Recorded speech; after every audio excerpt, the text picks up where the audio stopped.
इसलिए मैं परमात्मा की ये लीला बहुत कम सुनाता हूं, क्योंकि मुझसे कहा नहीं जाता।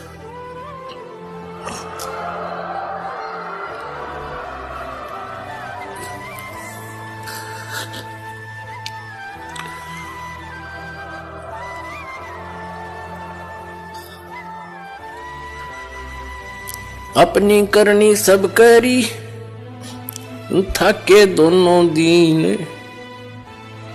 जैसा कि आपने वो शब्द सुना, तुम कर दो पल में पार हो जा रजा तेरी, मेहर तेरी महाराज जिस पे रजा तेरी। उस परमपिता परमात्मा सतपुरुष से अर्ज है कि तुम जिस पर राजी हो जा मालिक, जो चाहे सो कर सकते हो। काल कष्ट से जीव दुखी सुन, मन तुम्हारे तरस आया कि ना, सतलोक को छोड़ के सतगुरु, इस काल लोक में आया कि ना। तपस्या पे जीव जड़े थे, उनको देख दुख पाया कि ना, वहां खूब हुई तकरार निरंजन गेल तेरी, तुम कर दो पल में पार हो जा रजा तेरी, मेहर तेरी महाराज जिस पे रजा तेरी। धर्मदास एक बहुत ही धनवान पुरुष थे, सेठ थे। इतने सेठ थे कि बांधवगढ़ शहर में रहते थे, और बांधवगढ़ के नवाब राजा जो होते थे, वो धर्मदास के परिवार से वित्तीय सहायता प्राप्त किया करते थे, उनकी मदद करते थे। वो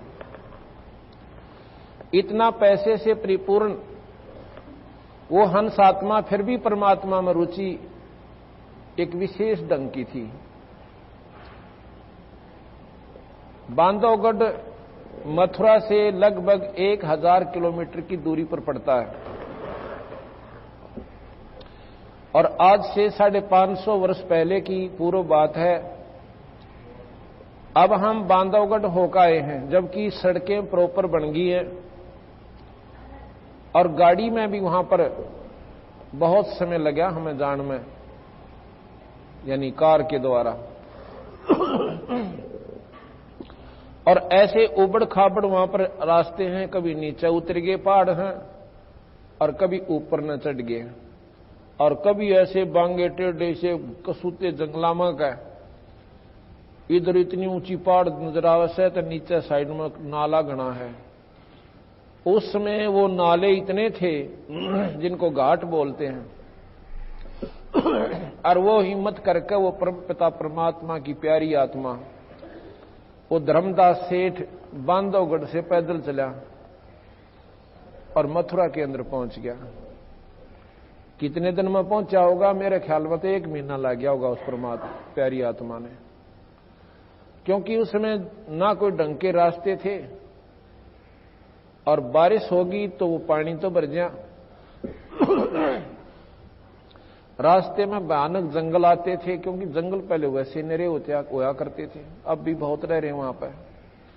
अब भी वहां पर नेशनल पार्क, राष्ट्रीय उद्यान बनाया हुआ है सरकार ने, एमपी सरकार ने, और उसमें शेर और चीते दोबारा छोड़ रखे। इतना जंगल है, वो बिना प्रयोग किया जाने वाला, उसको यूज नहीं किया जा सकता, प्रयोग नहीं किया जा सकता, ऐसा क्षेत्र है वो, पहाड़ी क्षेत्र। तो वहां पर इन्होंने, सरकार ने जो है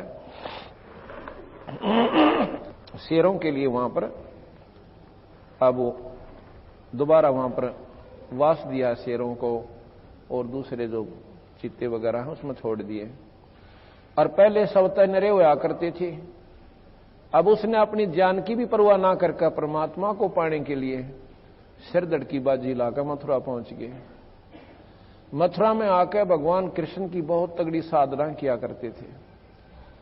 रामकृष्ण के उपासक थे। जैसे आम व्यक्ति हिंदू जो होता है, भगवान शिव की भी साधना करते हैं, राम की भी साधना, विष्णु जी की भी साधना, माता की उपासना भी, और तीर्थों का भी हम पूर्ण रूप से अपना जिसका जितना व्योत है वो तो जरूर करता है।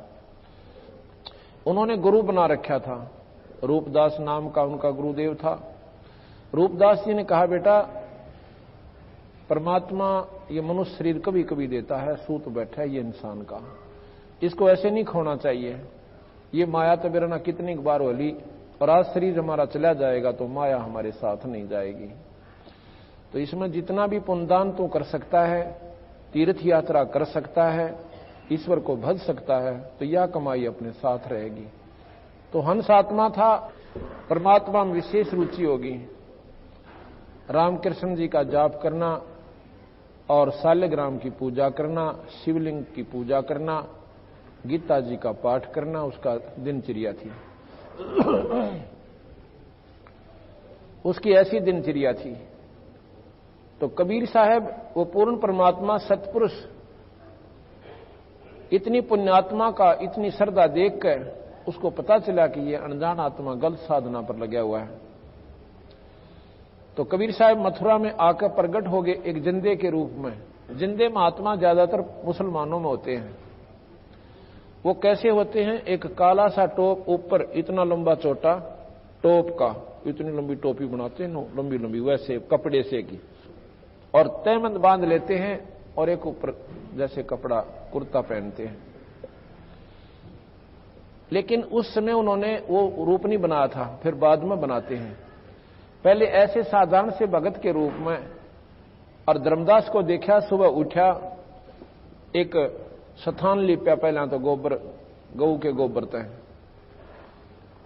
और गंगा उसमें जल छिड़का पवित्र कुएं का लाके, और फिर वहां पर भोजन पकाया।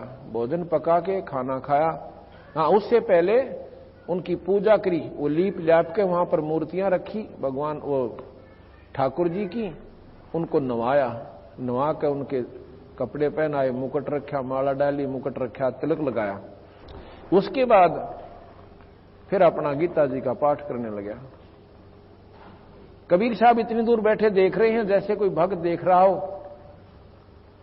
तो थोड़ी देर के बाद जब वो अपनी पूजा से निवृत्त हो लिया, तो कबीर साहब आकर कहने लगे, महात्मा जी क्यों उसने माला गाल रखी गल में, और वैष्णु साधु जैसा रूप बना रखा, तिलक लगा रखे। किसने? धर्मदास जी ने। कबीर साहब कहने लगे, भगत जी महाराज जी, आपको तो लगता है बहुत ही ज्ञान है परमात्मा के बारे में, और मैं बहुत भटक लिया, मुझे कोई ज्ञान नहीं हुआ, मैंने कोई सतमार्ग दर्शक नहीं मिल लिया। तो धर्मदास कहने लगा, भाई मैं बता दूंगा तेरे को, और जैसे मैं कहूं ऐसे कर लिए, तेरा बेड़ा पार हो जाएगा। अगदीमत ने ढूंढूं था परमात्मा कोई ऐसा मन व्यक्ति मिलावा, ऐसा संत मिलावा, मेरा बेड़ा पार हो है। क्या करते हो? उन्होंने बताया कि मैं गीता जी का पाठ करता हूं, 68 तीर्थ करता हूं, 68 तीर्थ करता हुआ अब मैं मथुरा में आया हुआ हूं, और भी अभी बाकी तीर्थ मेरे बकाया से सारे करके आऊंगा। कितने दिन लगेंगे?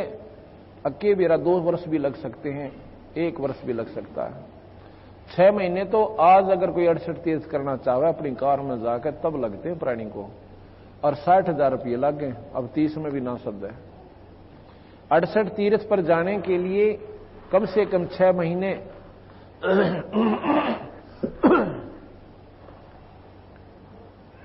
और 60,000 रुपये का खर्चा हुआ है। तो वो कहने लगा, भाई ठीक है जी, बड़ी बढ़िया बात बताई आपने, और क्या करते हो? कि गीता जी का पाठ करते हैं हम। अच्छा जी, और शिव शंकर का शिवलिंग पूजा करते हैं, गुरुदेव की श्रद्धा, गुरुदेव की पूजा, गुरुदेव की सेवा एक विशेष ढंग से आदर भाव से करते हैं, और ऐसे ही तू करया कर, आपका बेड़ा पार हो जाएगा। अच्छा जी। तो कबीर साहब कहते हैं, जी एक बात बताओ, इस तीर्थ के अंदर जिसमें हम स्नान करने जाते हैं, मैं ऐसे ऐसे फला तीर्थ पर गया था, वहां देखा कि इतना गंदा पानी, और उसमें जीव जंतु निरे, और वो जीव जंतु जब उस तीर्थ में पहले ही विद्यमान थे, यानी वहीं पर रह रहे थे, तो वो तो महाराज जी कति मुक्त हो जाएंगे, उनकी मुक्ति तो जरूर हो जाती होगी। अब धर्मदास जी बड़ा सहम सा गया कि बात तो इसने इसी कर दी कि जो पहले ही जीव उसके अंदर विद्यमान है और जो 24 घंटे उसके अंदर रहे वो नाव है, वो तो महाराज जी सब तो पहले पार होते होंगे फिर। और जो स्नान करने प्राणी जाता है तीर्थ में जब स्नान किया जाता है तो सूक्ष्म जीव जो पानी के अंदर दिखाई भी ना देते और वो हाथों की रगड़ से मार दिए जाते हैं। क्या महाराज जी वो पाप नहीं लगेगा? भगवान कबीर साहब उस जीव आत्मा को महाराज जी कह के पुकार रहा ताकि वो राजी होगा बता दे सारी बात को। तो धर्मदास कहने लगा भाई जी पाप तो देखो होता ही होगा, क्यों पाप तो पाप है, जीव हिंसा चाहे कितना कर ले, इतना ज्ञान उसने जरूर था। और एक बात बताओ, रामकृष्ण जब नहीं थे तो क्या परमात्मा पहले था को नहीं? राम तो त्रेता में, कृष्ण जी द्वापर में। उस ईश्वर का नाम तो जी कुछ और ही होगा जो सतयुग में उपास्य था, नाम से वो मुक्ति बताता है। धर्मदास एकदम सहम सा गया।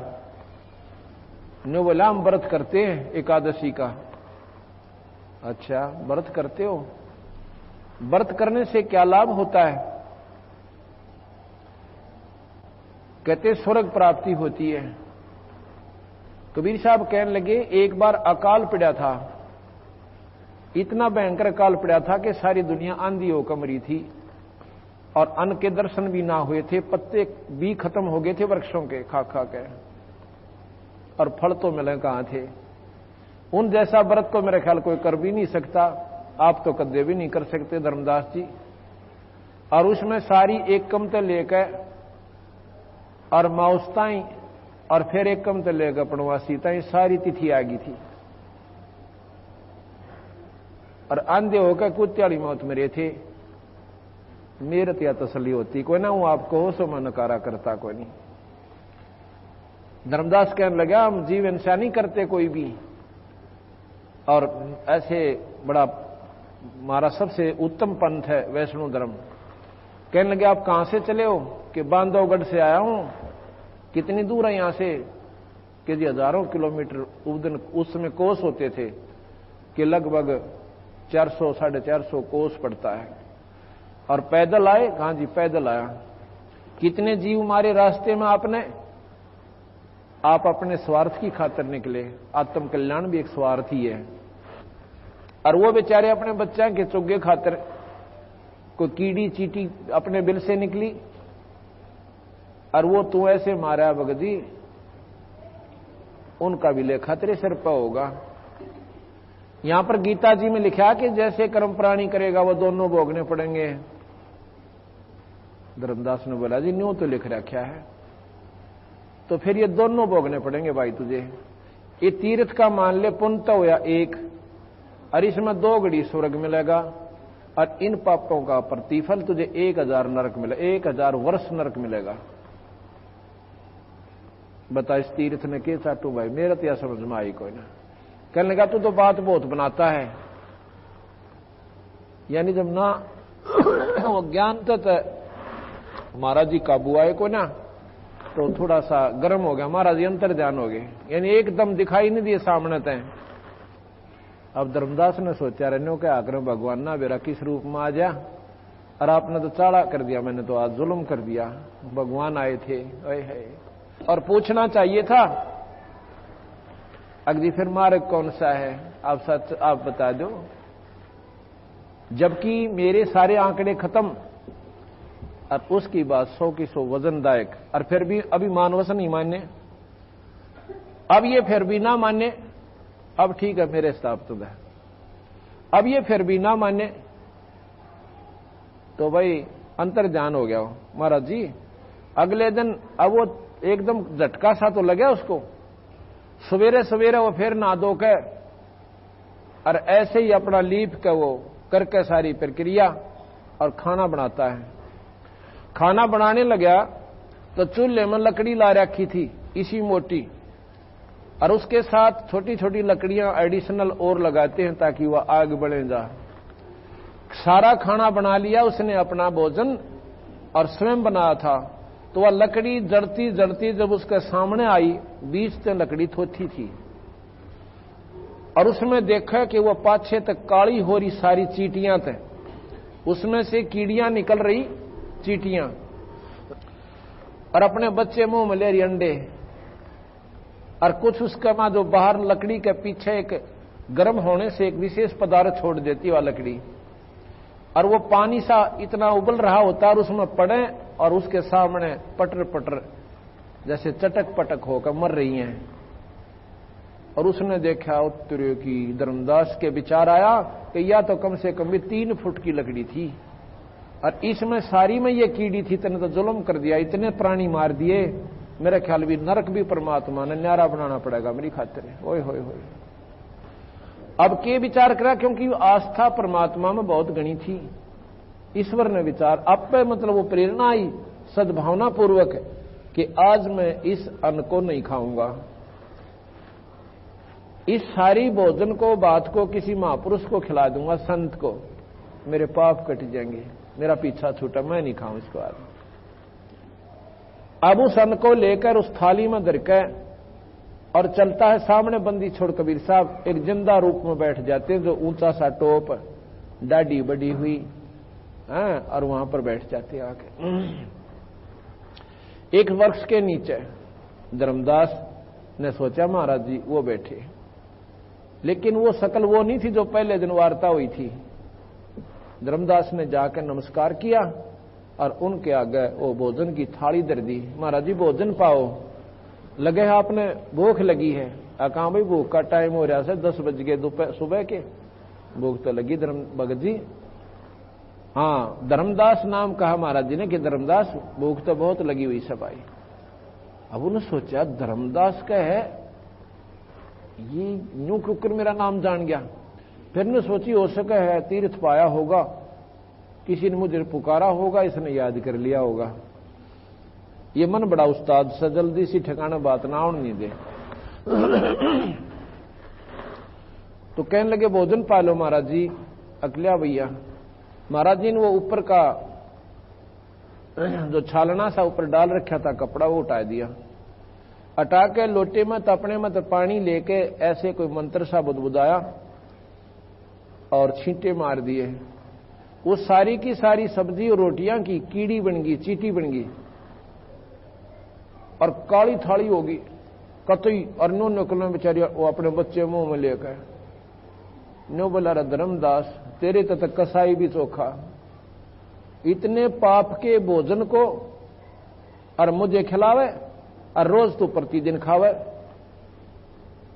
और फिर उसी स्वरूप में आगे जो पहले दिन वार्ता करी थी, तू क्या कहे था मैं जीव हिंसा नहीं करता, इतनी जीव हिंसा यहां पर होती है भगत जी, तेरे पर गिने भी को ना जा,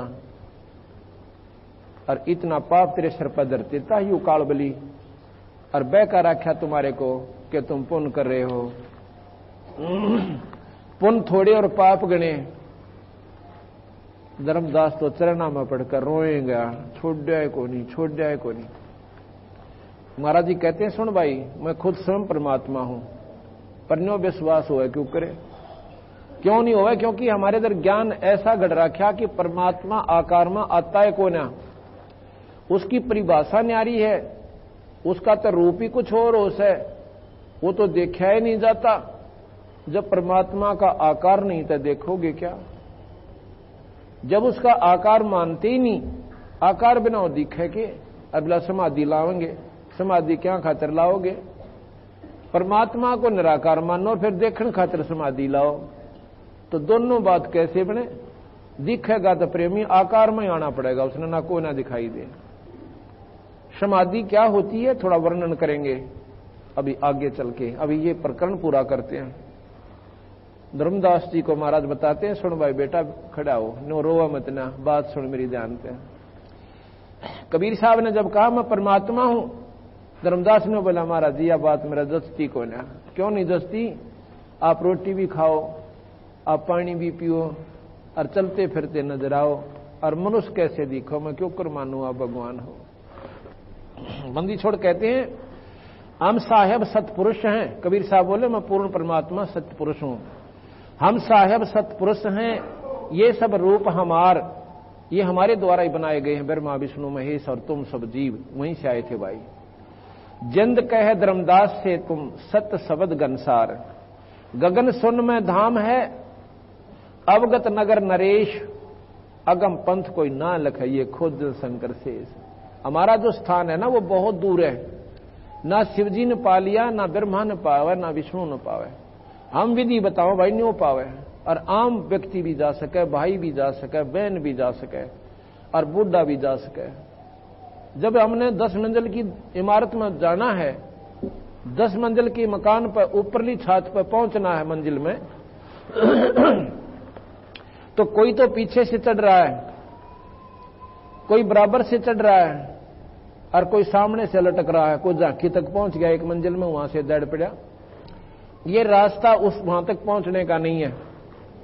अगर किसी के पास चाबी है वो मालिक आवे और अपने महल में ताला खोले और जीने में कह बूढ़ा ठेरा लूला लंगड़ा सहज सहज दूर पहुंच जावे। इसी प्रकार विधि ठीक हो परमात्मा पाने की तो आम व्यक्ति गृहस्थी सबसे पहले पार हो सकता है। अगर परमात्मा वही लोग पावे जो जंगल में बैठ जाते हैं तो हम क्या खातिर बाट देखें, फिर किस लिए गीता के पाठ न करते हैं, किस लिए हम राम राम कर रहे हैं। तो हमारा तो नंबर है कोई ना वक़्त देवी। तो गरीबदास महाराज ने, कबीर साहब ने यही भ्रम तोड़ा भाई, इस अंधेरे न हटा दो। परमात्मा पाने के लिए कितने भी संत वो सब गृहस्थी भी पार हुए हैं। जैसे दरो को पार मानते हो और प्रहलाद को पार मानो। दरो ने 5 साल की आयु में, 5.5 साल की आयु में परमात्मा पाया। उसके बाद शादी करवाई 16 साल की आयु में और शादी करवा कर फिर 30,000 वर्ष राज किया पृथ्वी पर, क्योंकि उसका बड़ा भाई उत्तम मर चुका था, जिसको उत्तानपाद ने राज दे दिया था। उसकी मौसी के वचनबद्ध हो गए। वो जंगल में लड़ाई में मारा गया था, गंधर्वों के साथ लड़ाई हुई थी। उसके बाद क्योंकि राज ही मांगा था ध्रुव ने भगवान से और स्वर्ग प्राप्ति मोक्ष, तो उसने 30,000 वर्ष राज किया।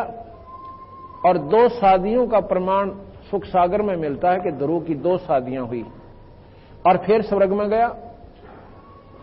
इसी प्रकार प्रहलाद ने 10 साल की आयु में हिरणाक और नरसिंह प्रकट हुए, दर्शन हुए, उसके बाद ब्याह करवाया। और राजा बलि जिसने 100 यज्ञ करी थी, 100 मन देसी घी की, और जिसमें स्वयं भगवान विष्णु 52 बनकर आए थे, वो राजा बलि प्रहलाद का पोता था, बैलोचन का लड़का था। प्रहलाद का लड़का बैलोचन था, बैलोचन का बलि हुआ। तो महाराज कहें, और गरीबदास महाराज छुड़ानी में हुए। एक जमींदार के घर में जन्म था, 4 लड़के 2 लड़की हुई, और उनका सारा प्रक्रिया करी, बच्चे पालन पोषण किया और खेत में काम किया। परमात्मा पाया, ढोल के डंके पर गाया और यह विधि बताई कि ये रास्ता आपको बिल्कुल आसानी से पार कर देगा। अन्य साधन है सतलोक तक जाने के, और ये अन्य साधन है स्वर्ग तक जाने के। और कबीर साहब गरीबदास जी का जो नाम मंत्र है वो सतलोक ले जाने का, यानी जहां पर ब्रह्मा नहीं जा सकता, जहां विष्णु नहीं जा सकता, जहां शिव नहीं जा सकता। क्यों नहीं जा सकता? क्योंकि ये सतनाम और शारनाम उपासक संत जिसको अधिकार हो वो देव है, और उसके नाम का जाप वो प्राणी गुरु मर्यादा में रह के करे तो वो जा सकता है। तो ब्रह्मा विष्णु महेश को कबीर साहब स्वयं आकर मिले थे, उनको प्रथम श्रेणी का नाम दिया था, ब्रह्मा को भी, विष्णु को भी, शिव जी को भी। दूसरी श्रेणी का जब नाम देने के लिए वो गए सतनाम का, तो निरंजन ने उनकी बुद्धि फेर दी, उनमें प्रकट हो गए। ब्रह्मा कहता है कि महाराज जी देखो, वेद से ज्यादा मैं नहीं मान सकता, ये प्रमाणित शास्त्र है परमात्मा के प्रकट किए हुए। कबीर साहब ने कहा कि भाई ब्रह्मा, उस मालिक ने एक सूक्ष्म वेद और दिया था, लेकिन उस सूक्ष्म वेद निरंजन ने छुपा दिया, ये आप तक नहीं आने दिया। वो सूक्ष्म वेद का भेद मैं पुनः आपको देने के लिए आया हूं। नहीं माना ब्रह्मा जी भी। विष्णु जी ने भी ऐसा ही कहा, महाराज जी हमारे पास 4 पदार्थ हैं, अर्थ, धर्म, काम, मोक्ष। उसके किए कर्म का, धर्म धार्मिक कर्मों में रुचि बढ़ा जाए, क्योंकि गीता जी के ज्ञान से, रामायण महाभारत के पाठ से अंतःकरण साफ हो जाता है, भक्ति करने में रुचि बढ़ जाती है, काम मनोकामना पूर्ण हो, और मोक्ष कहते हैं स्वर्ग प्राप्ति कर दें। अंतिम यहां का स्वर्ग है 21 ब्रह्मांड तक। इसी प्रकार शिवजी को कहा, शिवजी ने भी, वैसे महाराज का आदर बहुत किया शिव भगवान ने कबीर साहब का, लेकिन ये बात आगे स्वीकार नहीं करी। कहते हैं जी ब्रह्मा जी ने बताया वेदों में, ओम तो बड़ा मंत्र नहीं, और निरंजन से ऊपर भगवान नहीं, ब्रह्म से ऊपर कोई शक्ति नहीं। अच्छा भैया कोई बात नहीं। तो इस प्रकार जब तक सारनाम सतनाम नहीं प्राप्त होता, प्राणी पार नहीं हो सकता। गरीबदास जी ने लिखा, हम बैरागी ब्रह्मपद और सन्यासी महादेव, सोहम मंत्र दिया शिव जी को, वो करे हमारी सेव। वो शिव भगवान भी हमारी सेवा करता है। लेकिन आज हम इस स्थिति में हैं कि कबीर साहब को प्रथम तो शक्ति स्वीकार कर राजी को ना कि इसमें कोई शक्ति है, क्योंकि हम उनको एक कवि, एक जुलाहा, बस इससे आगे स्वीकार नहीं कर पाए। क्यों नहीं कर पाए? क्योंकि उनकी लीलाओं का हमें ज्ञान नहीं हुआ। भगवान राम और कृष्ण, शिव, विष्णु जी को हमने क्यों परमात्मा स्वीकार किया? उनके जीवन चरित्र पढ़े। रामायण के अंदर भगवान राम की महिमा और राम कृष्ण लीला के अंदर भगवान कृष्ण की लीला बचपन से लेकर और आखिर तक हम सुनते चले गए। जो उन्होंने चमत्कार किए, जो उन्होंने लीलाएं दिखाई, उनके द्वारा हम इतने आकर्षित हो गए इनकी तरफ कि ये पूर्ण परमात्मा मान लिए। महाराज ने ये नहीं कहा कबीर साहब ने कि ये परमात्मा नहीं है, ये 3 लोक के भगवान हैं, 3 लोक के साहिब हैं, और 3 लोक के परमात्माओं में जो शक्ति होती है इनमें परिपूर्ण है। कंस जैसे राक्षस को ये खूब मार सकते हैं, रावण जैसे निर्भाग ने ये खूब गढ़ सकते हैं, लेकिन भाई ये जन्म मरण नहीं मिटा सकते, और भाग से ज्यादा नहीं दे सकते और भाग से कम नहीं कर सकते। और कबीर साहब क्या कर सकते हैं? ये भाग बढ़ा भी सकते हैं, ये घटा भी सकते हैं माड़े कर्मों को इनमें, और सतलोक प्राप्ति करवाएंगे, स्वर्ग नहीं जाने देंगे। यजुर्वेद के अंदर भगवान कबीर साहब की महिमा कई स्थान पर गाई गई है। सतपथ ब्राह्मण में, गोपथ ब्राह्मण में 108 श्लोक हैं, जिसमें पार्वती भगवान शिव से पूछे कि भगवान आप किसका ध्यान लगाते हो? आप तो स्वयं महादेव हो, देवों के देव हो, महादेव हो, और ईशन के ईश हो, आप भी ध्यान किसका लगाओ? तो भगवान शिव कहते हैं, पार्वती मेरा भगवान कबीर है। वो कहती है कबीर तो हमने पहली बार सुना भगवान, अज्ञा तो गलती खारी दुनिया। ये वो शक्ति है कि इसके बराबर इस ब्रह्मांड में कोई ईश्वर नहीं है। 108 श्लोकों में कबीर नाम की महिमा का न्यारा न्यारा वर्णन आपको वहां पर पढ़ने को मिलेगा। इस प्रकार अब धर्मदास के पास हम वापस आते हैं कि धर्मदास को महाराज जी समझा रहे हैं कि धर्मदास, जो साधना आप कर रहे हो ये आपको पार नहीं कर सकती। प्रथम तो इतने उलझेड़े मुलझ गए कि उस काल बली ने आपको इतना गलत रास्ता दे रखा है, और उन संतों ने कहां से ज्ञान हुआ? बेचारे उन्होंने अपने शास्त्र पढ़े और उन शास्त्रों का अनुसरण किया, और वही डंडोरा आगे पीट दिया। तो कहते हैं धर्मदास ले मैं बताऊं भाई तो कितने नुकसान करके आता है, मैं पूर्ण परमात्मा हूं। कैसे? गगन सुन में धाम है अवगत नगर नरेश, अगम पंथ कोई पावे ना ही है खोज शंकर शेष। वो स्थान नहीं मिलता इनको, क्योंकि वो मार्ग, वो नाम, वो जाप, वो साधना यहां नहीं है। वो मैं देऊं भाई। सुन गगन सतगुर बसे पृथ्वी आसन थीर, और गरीब धर्मदास धोखा दिला भाई छानो नीर और खीर। ना मैं जन्मो ना मरो, ना आऊं ना जाऊं, और शब्द विहंग सुन में ना हमरे धूप ना छान। ना तो मैं पैदा होता, कबीर साहब कहते, और ना मैं मरता। ये प्रमाण आपको आज बताएंगे कि कैसे कबीर साहब का आना हुआ और कैसे यहां से जाना हुआ, और बीच में उन्होंने कितने कितने चमत्कार आपको दिखाए। अगर हम इनकी महिमा को भगवान विष्णु यानी राम और कृष्ण की लीला से तुलना करेंगे, तब इतना तो जरूर यकीन होगा आपको कि जरूर ईश्वरीय शक्ति थी। बोले जिंद सुनो धर्मदासा, अमर पिंड प्राण नहीं श्वासा। वो जिंद रूप में, जिंदा रूप में साहिब आए थे परमात्मा कबीर साहब, सतपुरुष। कहते हैं बोले जिंद सुनो धर्मदासा, अमर पिंड प्राण नहीं श्वासा। और गर्भ योनि में हम नहीं आए, और मादर पैदर ना जननी जाए। ना मेरे माँ बाप और ना किसी माँ का मैं पैदा होता। शब्द स्वरूपी रूप हमारा, ये जो शरीर दिखा है ना तूने, ये मेरा शब्द रूप है। और क्या दिखलावे आचार विचारा।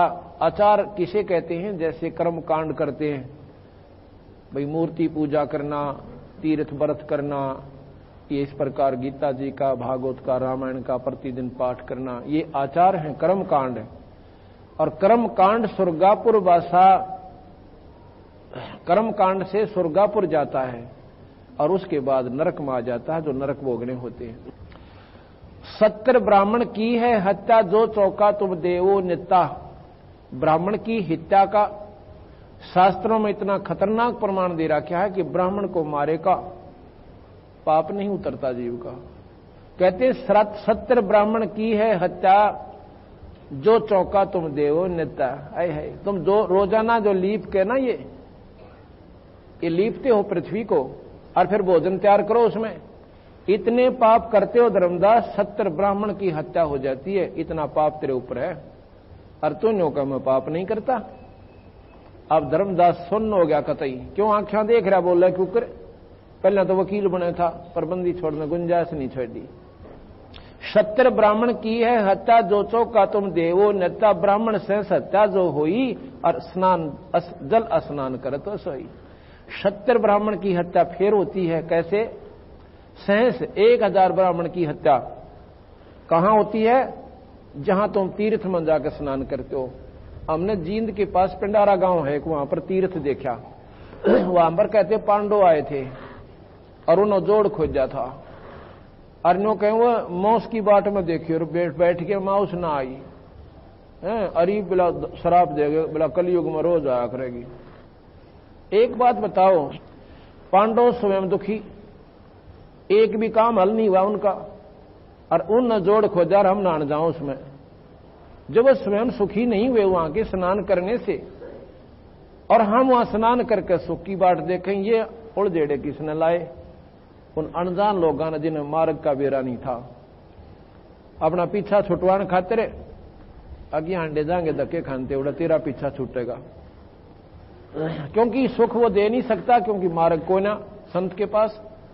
फिर उन्हें नहीं बंडा होगा, तुम फलानी जगह चला जा, फिर किसी ने गया पर बता देगा, वो बेचारा पहले तो पैसे इकट्ठे करो, उधर आवे कोई ना, क्यों उसका पीछा छुटवाना उसने?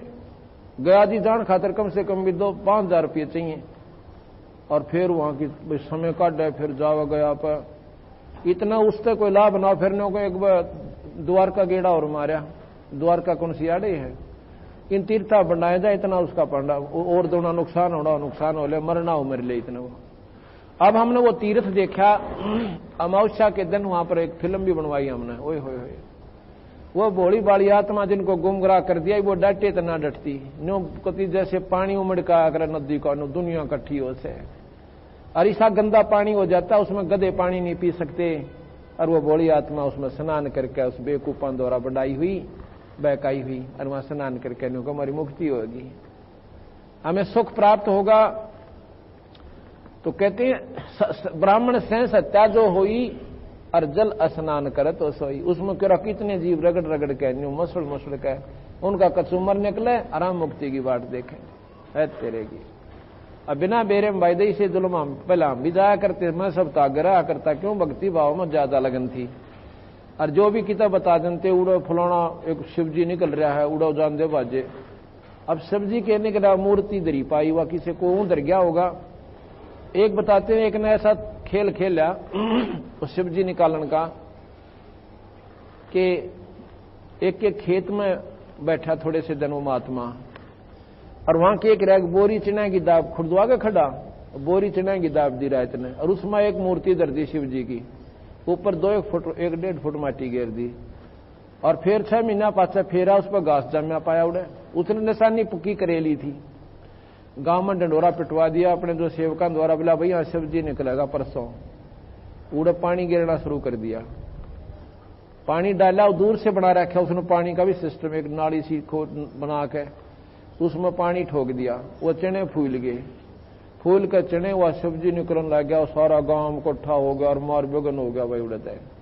वह शिव जी का मुंह दिखा था, इतने लोगों ने ढक दिया लोटा का, मंड गए करड़े होकर गुआंडा ते डूंडा पाट गया, वो करके इकट्ठा सारे नमालनर वो जा से वो जा, पाछा उन्हें सोचे भाई चल बाबा जी देगा शिव जी ने तक मंदिर में स्थापित कर देते हैं, वो जब खाया तले तो वो चिने गेल चिपटे आए उसके तरह बुलाओ, वो फिर खोदा उसमें एक बोरी चना की ठोक रखी ठहरी। तो इस प्रकार बेवकूफ बनाकर वो शिव जी काट दिया धरती में। परमात्मा धरती में कोई पत्थर बनकर रहता है, वो सर्वव्यापक है, फिर तो इसमें भी है, वो कदे को न सोते इसमें नहीं है, वो कण कण में विद्यमान है, इसलिए उसको पाने का स्थान अपना शरीर है, इसमें मिलेगा और कितना पावे को नहीं। और नहीं तो फिर आकार रूप में राम आए कृष्ण आए, उनके देखने से कौन पार हो गया। अगर नाम बिना पीछा छूटता हो जीव का तो भगवान कृष्ण तक कितना ने देखा था और सारे पार हो जाते दर्शन से होते तो ये तो नाड़ी आंट पकड़ा रखी हमारे ताई, और हमने कोई ज्ञान मिला ना इस मार्ग का। ब्राह्मण से सत्या जो होई, जल स्नान करत हो सोई, चौके कर्मी किट मर जाई, सूक्ष्म जीव जो दर्शे नहीं। चौके में लिपो हो ना, इतने जीव हैं जो दिखते भी को ना, और वो न कहें सारे मरे हैं और तुम्हारे को बहुत पाप हो से। चौके कर्मी किट मर जाही, सूक्ष्म जीव जो दर्शे नाही, पृथ्वी ऊपर पग जो धारे, कोट जीव एक दिन में मारे, करें आरती संजम सेवा, ये अपराध उतरे ना देवा। हरि बाती पृथ्वी के रंगा, कोट अनंत कोट उड़े पतंगा, तारक मंत्र कोट जपाही, वो जीव हंसा उतरे नाही। ये तारक मंत्र दिया करो, फिर न को पाप तारण का मंत्र देता हूं, राम राम राम राम राम राम मंड्या रहा, बस 1000 माला फेर दे।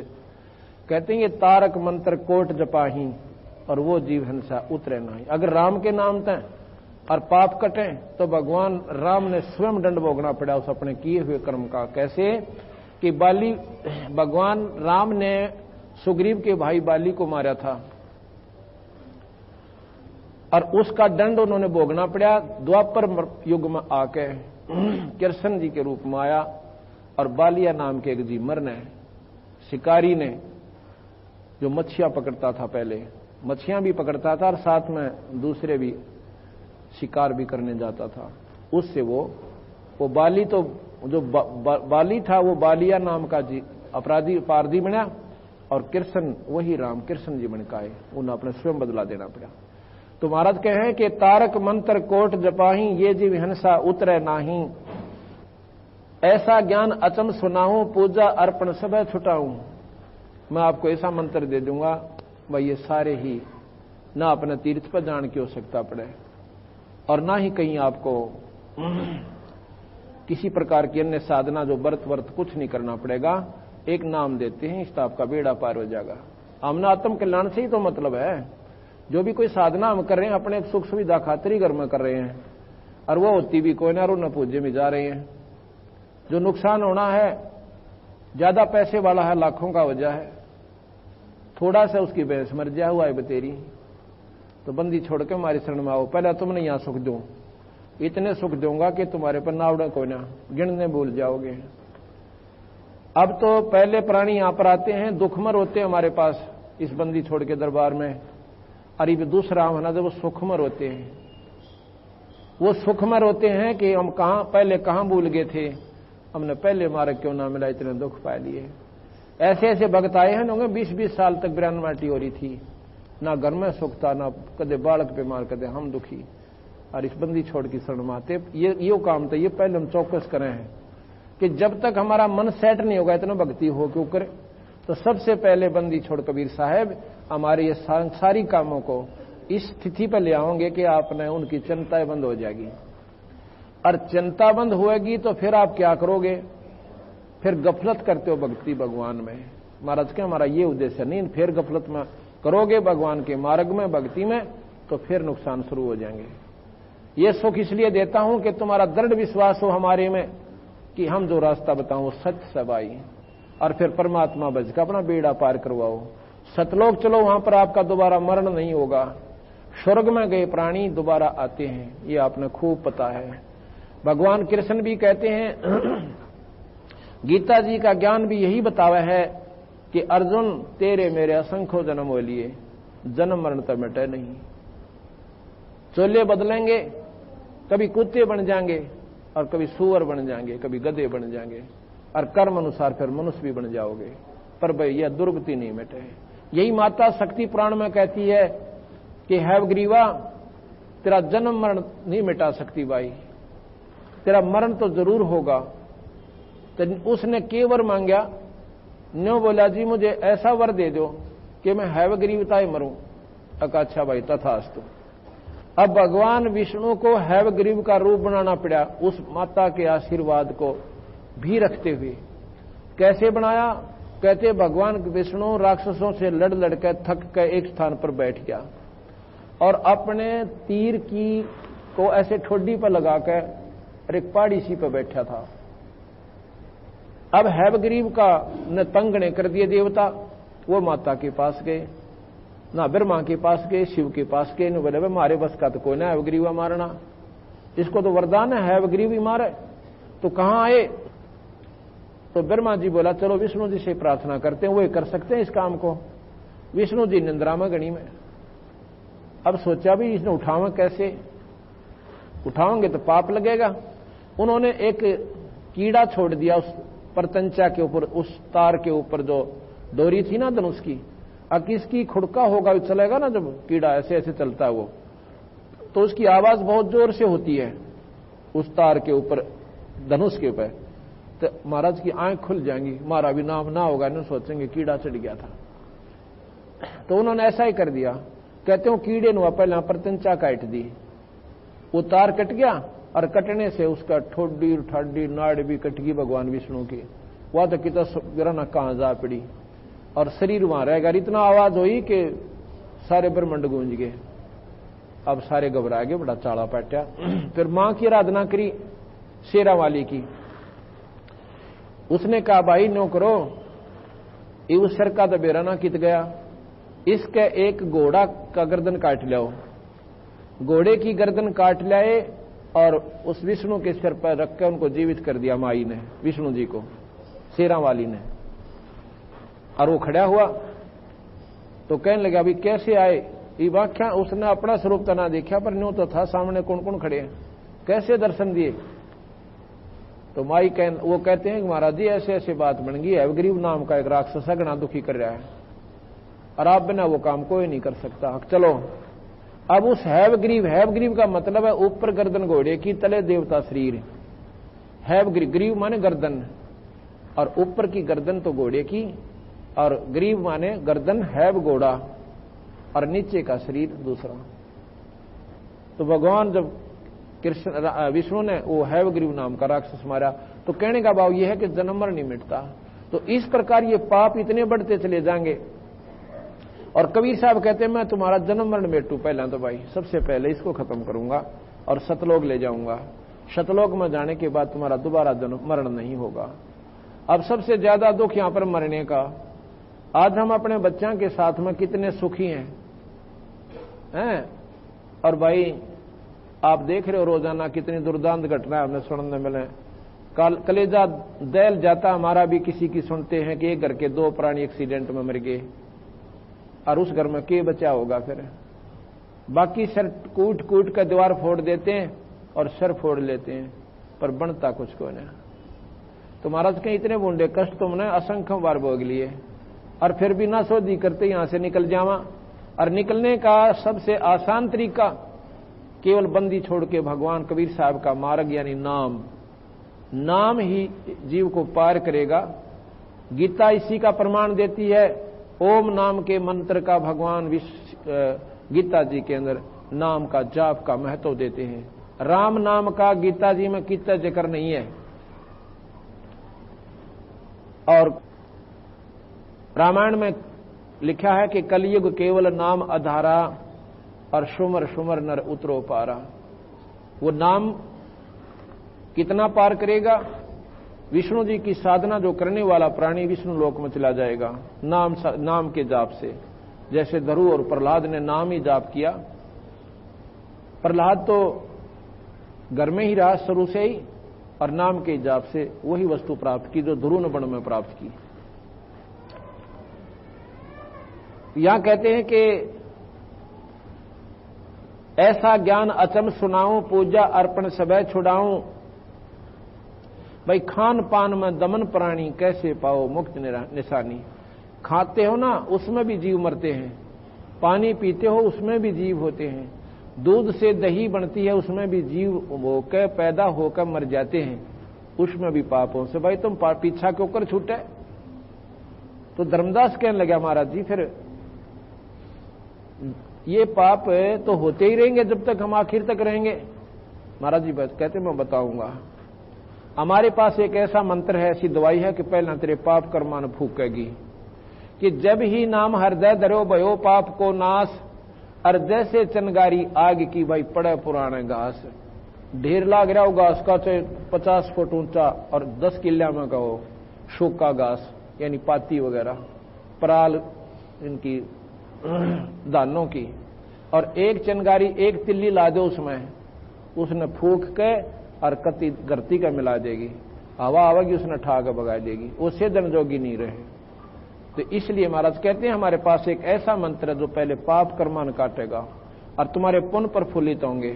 ये ना ब्रह्मा के जाप से हो सके, ना विष्णु के हो सके, ना शिव के हो सके, क्योंकि ये आपको इनके नामों से आपके पुण्य बढ़ेंगे, आपकी भक्ति बढ़ेगी, और पाप बढ़ेंगे वो पाप भी गिले बढ़ेंगे। क्योंकि यहां दोनों भोगे हैं, पुण्य और पाप। पुण्य के लिए स्वर्ग है और पाप के लिए नरक है। जो ना स्वर्ग में भोगे हैं ना नरक में भोगे हैं, वो कर्म आपने इस 184 के गट्टे में भोगने पड़ेंगे। ये ऐसा नियम निरंजन ने बनाकर ये कानून और ब्रह्मा विष्णु में इसको दे रखा है। इसको ये बदल नहीं सकते। हिंदुस्तान के कानून को कोई नहीं बदल सकता जो बना दिया गया, इसका अनुसरण करने से लाभ होगा। इसी प्रकार इन्होंने आगे गीता जी द्वारा और रामायण महाभारत के चरित्र दिखा के यही बताया, भाई इसमें रहना हमारे लोक में तो ये नियम तुमने निभाने पड़ेंगे, इससे तुम्हारे पाप कम होंगे और भाई पुण्य ज्यादा हो जाएंगे। पुण्य के प्रभाव से तुम काफी दिन स्वर्ग रहोगे और पाप कम होंगे तो थोड़े दिन नरक में जाना पड़ेगा। पर यह 84 का चक्कर एक बार जरूर काटना पड़ेगा। ये नियम है यहां का 3 लोक का।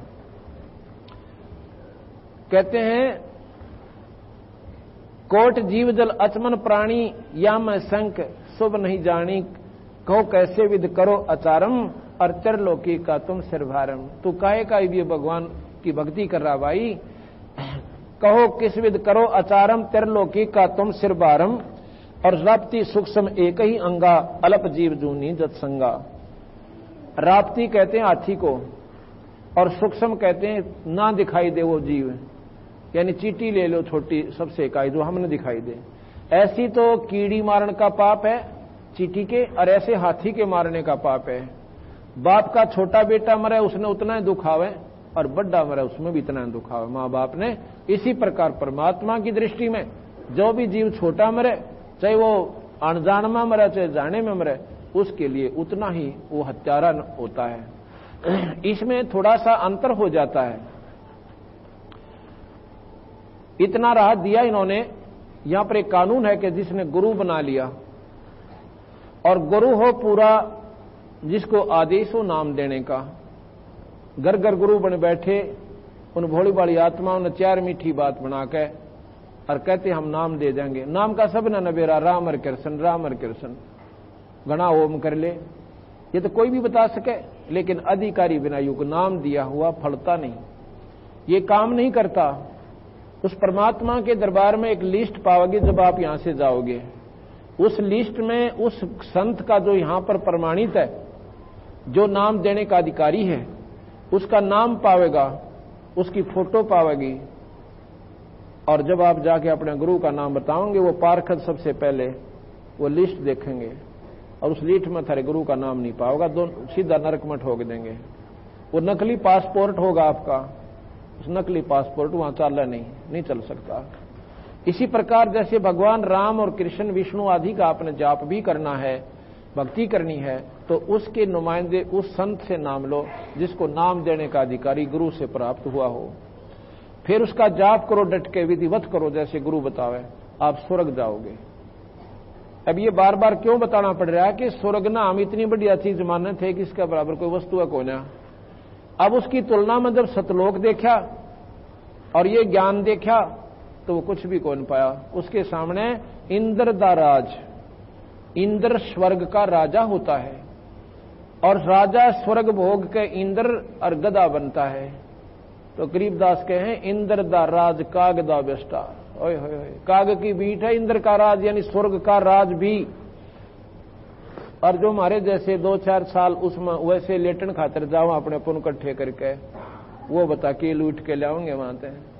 और ये 84 चक्कर ने का कबीर साहब कहें भाई इस बखेड़े ने मेरे बिना कोई मिटनिया नहीं से, क्योंकि सतलोक की जानकारी किसी ने दिए ना शास्त्र में पाई। और वो नाम ओम नाम को ये भी महाराज भी कहते ये उत्तम नाम से 21 ब्रह्मांड तक आपको सिद्धि दे देगा, स्वर्ग देगा, ऐसी सिद्धि दे देगा कि आकाश में उड़ जाओगे। ऐसी सिद्धि प्राप्त कर लेंगे ऋषिजन के कई चोले बना लेंगे, यहां भी दिखा वहां भी दिखा वहां भी दिखा। ऐसी पता नहीं कितनी बताई, ऐसी बना लोगे कि पृथ्वी के ऊपर चलते दिखोगे, ना पानी के ऊपर ऐसे चलेंगे वो संत जैसे पृथ्वी पर चलते हैं। तो कबीर साहब कहते भाई ये मुक्ति का साधन नहीं बने, फिर जन्म मरण ना बेटा इन बात आते हैं। इस ओम के मंत्र से यो काम जरूर हो जाएगा, पर 184 ना बेटा। और इस महाराज कहते हैं एक मंत्र और देंगे हम जिसको सतनाम कहते हैं, वो आपके यहां भी सुख देगा और सतलोक में ले जाएगा। हाँ, जैसे मैं बता रहा था ना गुरु का प्रकरण था, तो गुरु का क्या काम है, उपदेश ले लिया पूरे गुरु तय, विष्णु जी का भी पूरा गुरु हो, भगवान शिव का भी पूरा साधक हो, और सतलोक ले जाने वाला संत भी पूरा हो। तो पूरे का तात्पर्य है कि वो आदेश हो गुरु से कि भाई तू नाम दिया करे, तो वो लड़ी जुड़ जाती है उस परमपिता परमात्मा की शक्ति। जैसे थर्मल प्लांट से लाइट आती है बिजली, और आगे वो कनेक्शन उससे ठीक जुड़ा हुआ घर में तक पहुंच गया आपके, तो आपके बिजली वो काम करेगी जिसकी महिमा तुम सुना करते थे। अगर वो विधिवत नहीं आपसे जुड़ी हुई नहीं आई तो वो बिजली नहीं आपके घर में, चाहे बेशक पंखे लवाए रही हो। इसी प्रकार ये परमात्मा की शक्ति ऐसे विधिवत आती है और उसके नुमाइंदे संत एक तार का काम करता है, और उस संत के अंदर से परमात्मा आता है। संत के अंदर भगवान होता है। क्यों होता है कि जैसे तार में बिजली होती है। अब मान लीजिए आपने नाम लेने जाते हो और नाम दे दिया गुरुजी ने, वो क्या बतावेगा, बीड़ी शराब मांस तमाकू कभी नहीं पीनी, भाई किसी की आत्मा नहीं दुखानी, एक टाइम भूखा रह लेना, अगर आपके भाग में स्वाभाविक कोई मिलता तो प्राप्त कर लेना, चाहे कोठी दे भगवान तने, चाहे कार दे तुझे और चाहे फैक्ट्री लावे तेरी, पर भाई उसमें नींद खराब करके मत करिए। अगर किसी की आत्मा दुखा के करेगा तो सत्यानाश को प्राप्त होगा, और तेरे भाग में होगा डूंडा ठा देगा, वो भाग न परमात्मा नहीं रखा तेरे ने। और नहीं है तो बैठ कर अपना सूखी खा ले एक टाइम, पर लोग दिखावा देखम देखा टेलीविजन मत खरीद जाए। अपने बच्चा ने समझा ले बेटा हमारे बाग में कोई ना, बच्चा की भी आस्था होगी, ऐसी बात नहीं भगवान के नाम पर लागे पाछ है। तो इस प्रकार जब गुरु के पास जाते हैं तो जब वो नाम देता है ये परख लेता है कि ये अधिकारी हो लिया कि नहीं। उसकी 100 बार पेटा भरता, ये बात सुन ले भाई, अगर ऐसे नहीं करेगा तो आपका खत्म हो जाएगा, हमारा नाम नहीं रहेगा। तो वो समझो एक जैसे लाइसेंस होता है मोटरसाइकिल स्कूटर कार गाड़ी ट्रक चलाने का, वो लाइसेंस बनाने वाली अथॉरिटी के पास जाता है। नियम है कि जो लाइसेंस बनाने से पहले एक ट्रैफिक इंचार्ज होता है, उसको आदेश है कि पहले इसकी ट्राई ले पूरा, इसको साथ बैठावे गाड़ी में और कह चला भाई गाड़ी ने, और भीड़ बां के सारे के चला के लावे, और जब वो बिल्कुल सही चला हुआ है, सही रोड सेंस को यानी सड़क के नियमों को सही निभाता है और ठीक ठाक गाड़ी निकाल आता है, उसका लाइसेंस बना दीजिए। लाइसेंस बनने के बाद अगर एक्सीडेंट हो जाता है तो उसका 90% दोष माफ हो जाता है।